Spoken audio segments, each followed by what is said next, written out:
Bab 092. Aprilia melihat suaminya dengan wajah penuh tanda tanya. Namun ia seketika paham kenapa Boril memutuskan untuk pindah. Aprilia terdiam, Boril menggenggam erat tangan istrinya. Inilah yang selalu Boril cemaskan. Aprilia akan selalu gemetar jika masalah Andika yang akan pulang selalu dibahas. Maka sebagai anak pertama dalam keluarga, ia harus mengambil keputusan. Di satu sisi, orang tuanya membutuhkan Andika dan Andika berhak mendapat pengampunan jika benar-benar berubah. Namun di sisi lain, Boril tentu khawatir dan bisa merasakan dengan jelas sakit hati istrinya. Mas tidak bisa egois dengan tidak mengizinkan Andika pulang karena mama dan papa kangen sama dia dan Mas juga tidak bisa egois dengan memaksa masih tinggal di sana.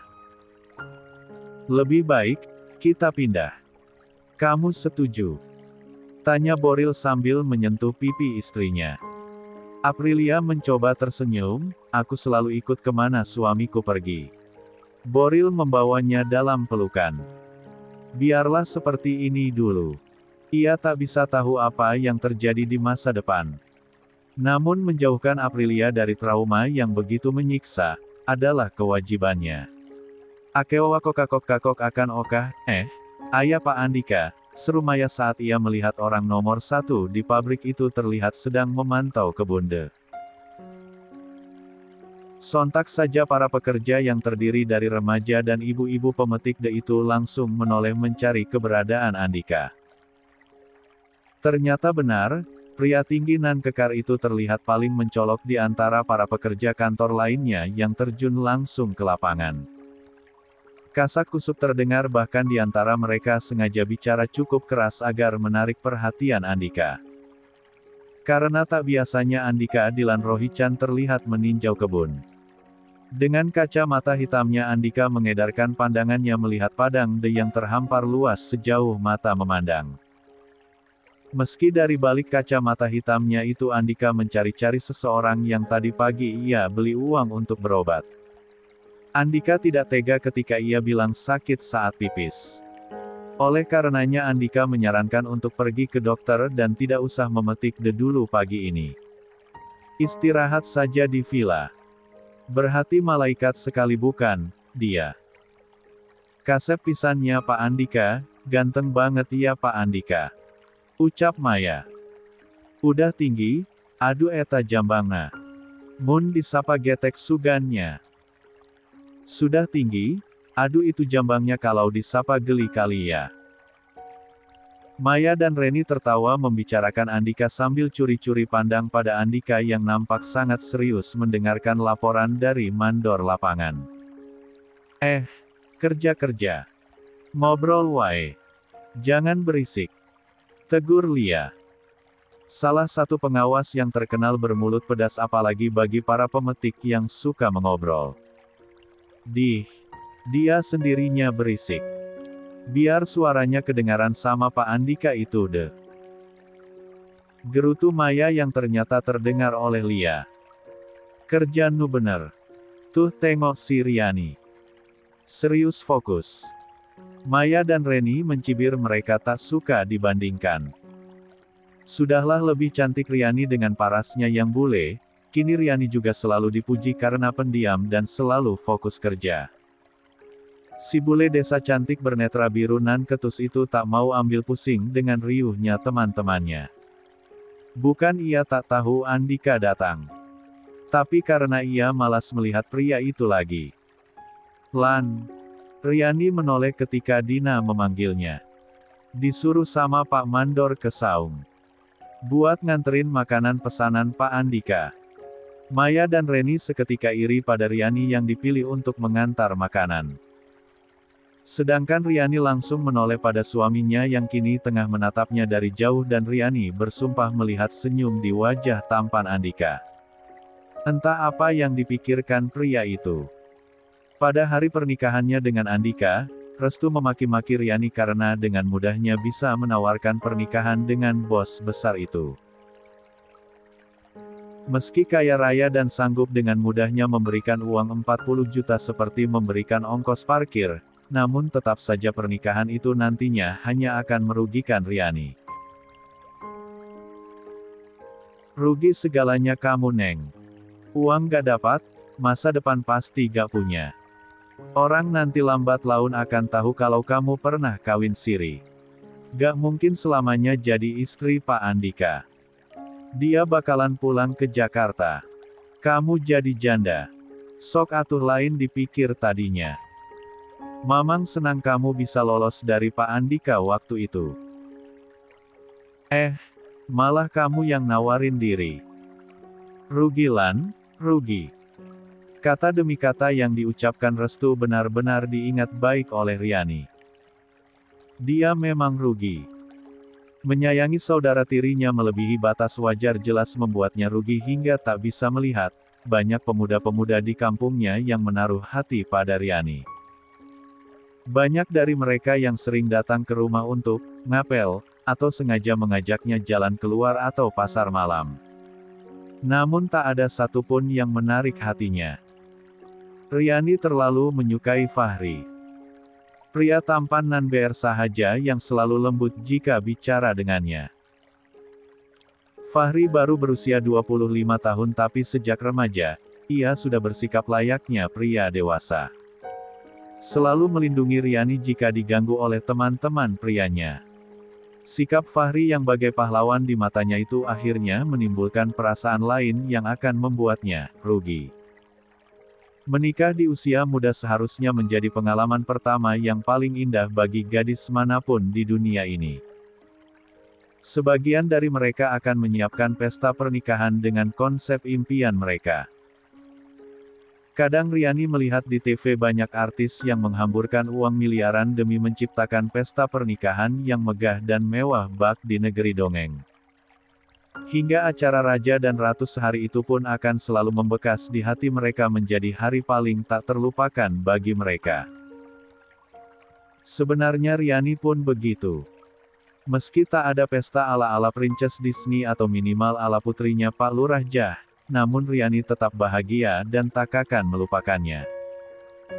Tentu saja bagaimana Riani bisa lupa.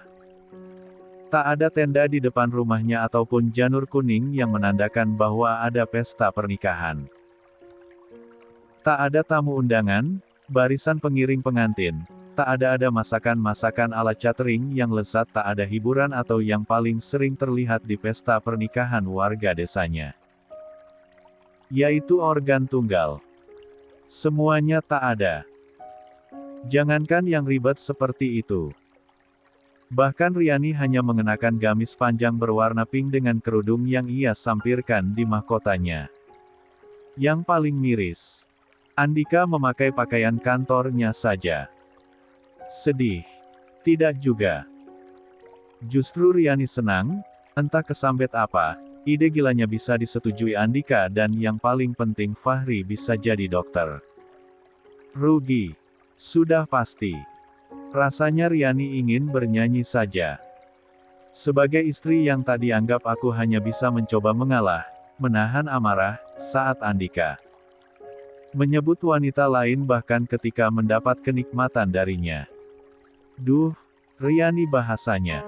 Enakan, saya sudah suruh kamu beli obat dan gak usah kerja dulu. Tinggal aja di villa. Kok gak denger?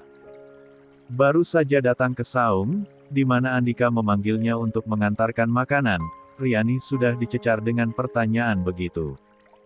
Riani kesal dibuatnya. Setidaknya kalau membuka percakapan itu harus dengan yang baik. Neng, kok gak istirahat aja? Lan, diem aja sih. Bibir atas kamu emang sakit juga. Sampai gak bisa ngomong. Riani membulatkan netra biru terang itu mendengar ocehan Andika. Ia tengok kanan kiri, tak ada orang yang kiranya bisa memergoki Andika bicara begitu. Ngomong gak disaring dulu. Gerutu Riani membuat Andika menarik satu alisnya ke atas. Kamu ngomelin saya nih. Iya, lain kali kalau ngomong itu dijaga. Jangan sampai menyakiti hati orang jain.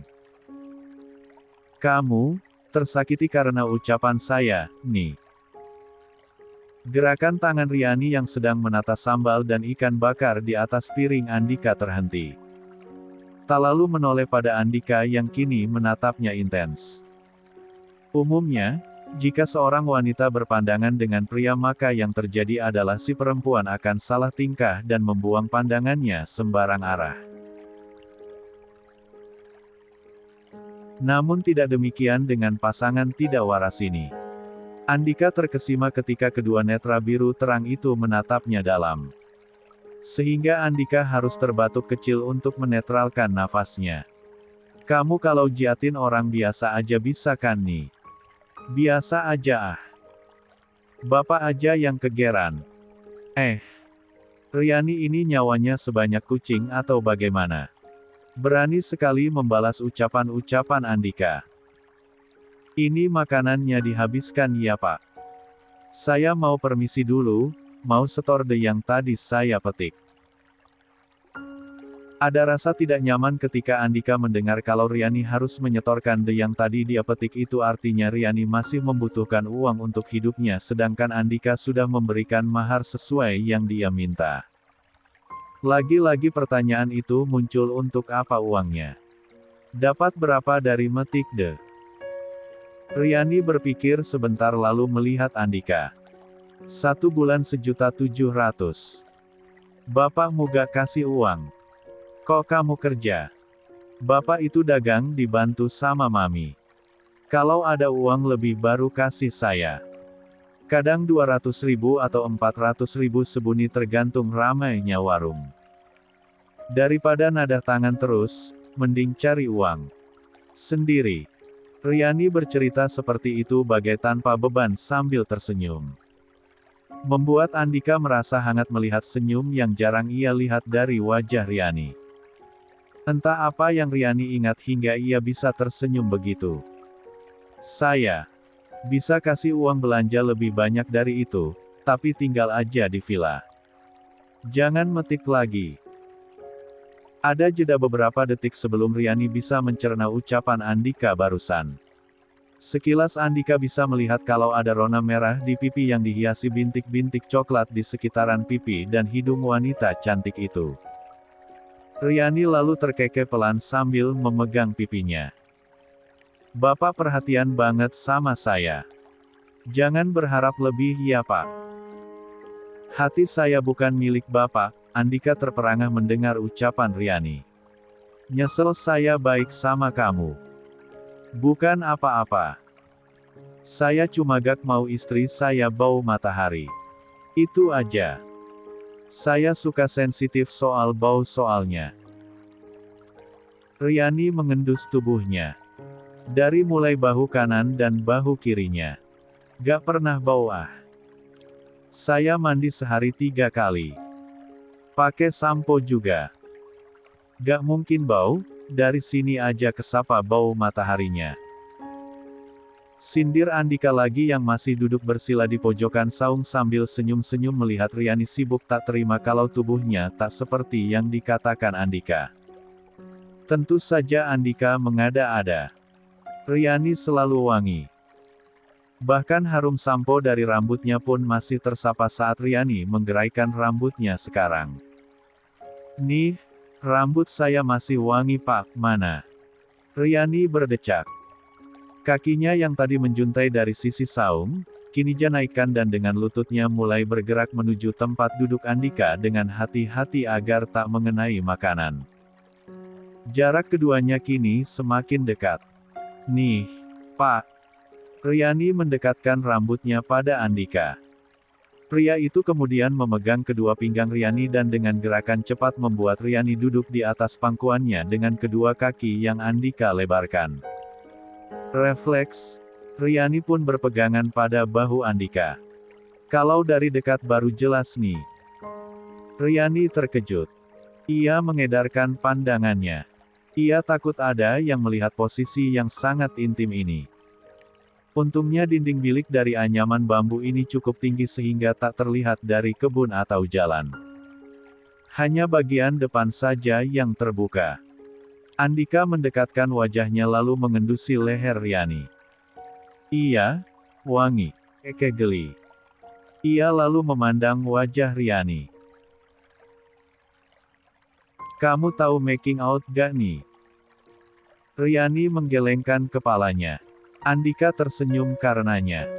Lalu berbisik di telinga gadis itu. Saya kasih tahu, dan Riani hampir jantungan saat Andika merebahkan tubuhnya di atas lantai saung lalu Andika menindihnya dengan separuh tubuh pria itu di atas tubuhnya. Gekstel, pasangan tak waras. Belanda. Riani adalah tipe perempuan desa yang sama seperti umumnya. Terlalu naif apalagi di usianya yang masih sangat muda.